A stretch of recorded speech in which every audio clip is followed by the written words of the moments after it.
ಇದನ್ನು ಇರಾನ್ ಮತ್ತು ಇಸ್ರೇಲ್ ಎರಡೂ ಕೂಡ ಒಪ್ಪಿಕೊಂಡು.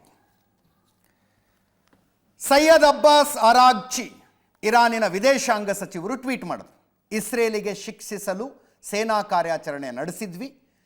ಕೊನೆಯ ಘಳಿಗೆವರೆಗೂ ಇಸ್ರೇಲ್ ಮೇಲೆ ದಾಳಿ ಮುಂದುವರೆದಿತ್ತು. ಇರಾನ್ ಜನರ ಪರವಾಗಿ ನಮ್ಮ ಸೇನೆಯನ್ನು ಅಭಿನಂದಿಸ್ತೀನಿ. ರಕ್ತದ ಕೊನೆಯ ಹನಿ ಇರೋ ತನಕ ದೇಶದ ರಕ್ಷಣೆಗೆ ಬದ್ಧರಾಗಿದ್ದಕ್ಕೆ. ಸೈಯದ್ ಅಬ್ಬಾಸ್ ಅರಾಗ್ಚಿ. ಇದು ಇರಾನ್ ಕಡೆಯಿಂದ ಬಂದಂಥ ಹೇಳಿಕೆಯಾಗಿತ್ತು. ಇಸ್ರೇಲ್ ಕೂಡ ಹೌದು ಸೀಸ್ ಫೈರ್ ಜಾರಿಗೆ ಬಂದಿದೆ ಅಂತ ಹೇಳಿದ್ದಾರೆ. ಇದು ಅಂತಿಮವಾಗಿ ಹೆಂಗೆ ವರ್ಕೌಟ್ ಆಯಿತು ಅಂತ. ಸೀಸ್ ಫೈರ್ ವರ್ಕೌಟ್ ಆಗೋದಕ್ಕೆ ಒಂದೊಂದು ಚಾನಲ್ ಕೆಲಸ ಮಾಡಿರ್ಬೇಕಲ್ಲ. ಚಾನಲ್ ಅಂದರೆ ನ್ಯೂಸ್ ಚಾನಲ್ ಥರದ್ದಲ್ಲ ನಾನು ಹೇಳೋದು. ಏನೋ ಒಂದು ಮಾರ್ಗ ಅಂತ ಆಗಿರ್ಬೇಕಲ್ಲ, ಅದು ಏನು ಅಂತ. ಬೇಸಿಕಲಿ ಸೀಸ್ ಫೈರ್ ಎಲ್ಲರಿಗೂ ಬೇಕಾಗಿತ್ತು. ಇರಾನ್ ಹೈರಾಣಾಗಿತ್ತು ಅಮೇರಿಕದ ದಾಳಿಯಿಂದ. ಇಸ್ರೇಲ್ಗೆ ಈ ಯುದ್ಧವನ್ನು ಮುಂದುವರಿಸುವ ಶಕ್ತಿ ತಾಕತ್ತು ಉಳ್ಕೊಂಡಿಲ್ಲ. ಎಲ್ಲ ದೇಶಕ್ಕೂ ಇಷ್ಟಿಷ್ಟೇ ದಿನ ಯುದ್ಧವನ್ನು ಮುಂದುವರಿಸುವ ಶಕ್ತಿ ಇರುತ್ತೆ. ಇಸ್ರೇಲ್ ಕೂಡ ಸುಸ್ತಾಗಿತ್ತು.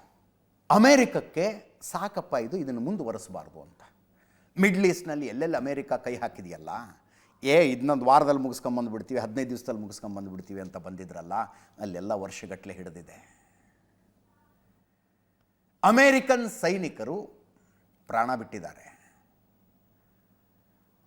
ಸಂಜೆ 7ರಿಂದ 8 ನಮ್ಮ ಡಿಬೇಟ್ನಲ್ಲಿ ಇದೇ ವಿಷಯ ಬಂತು. ಅಮೇರಿಕ ಹೆದರೋದಿದ್ದರೆ ಸೈನಿಕರ ಸಾವುಗಳಿಗೆ ಮಾತ್ರ ಅಂತ.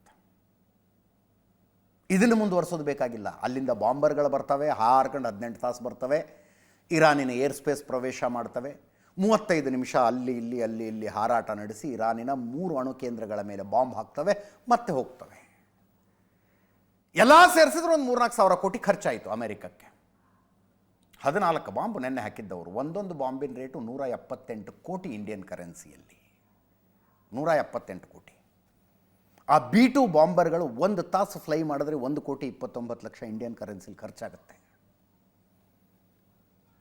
ಆ B-2 ಬಾಂಬರ್ಗಳು 7 ಕಳಿಸಿದ್ರು.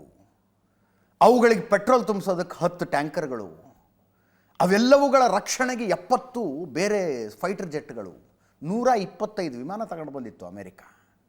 ಆಯ್ತಪ್ಪ ಮಾಡಿದ್ವಲ್ಲ ಸಾಕಿನ್ನು ಅಂತ. ಈ ಇರಾಕ್ನಲ್ಲಿ ಕಳಿಸ್ದಂಗೆ, ಅಫ್ಘಾನಿಸ್ತಾನದಲ್ಲಿ ಕಳಿಸ್ದಂಗೆ ಮಿಲಿಟ್ರಿ ಕಳಿಸಿ ಅಲ್ಲಿ ಬೇಸ್ ಮಾಡಿ ಅದನ್ನೆಲ್ಲ ಮಾಡುವ ಆರ್ಥಿಕ ಕ್ಷಮತೆ ಅಮೇರಿಕಕ್ಕೆ ಉಳ್ಕೊಂಡಿಲ್ಲ. ಆ ಮೈಂಡ್ ಸೆಟ್ನವರು ಡೊನಾಲ್ಡ್ ಟ್ರಂಪ್ ಅಲ್ಲ. ಅದಕ್ಕೆ ಅಮೇರಿಕಕ್ಕೂ ಸಾಕಾಗಿತ್ತು, 3 ಜನರಿಗೂ ಸಾಕಾಗಿತ್ತು. ಬಟ್ ಏನು, 3 ಜನರಿಗೂ ಮೀಸೆ ಮಣ್ಣಾಗಲಿಲ್ಲ ಅನ್ನೋ ರೀತಿಯಲ್ಲಿ ಇದು ಮುಗಿಬೇಕಾಗಿತ್ತು.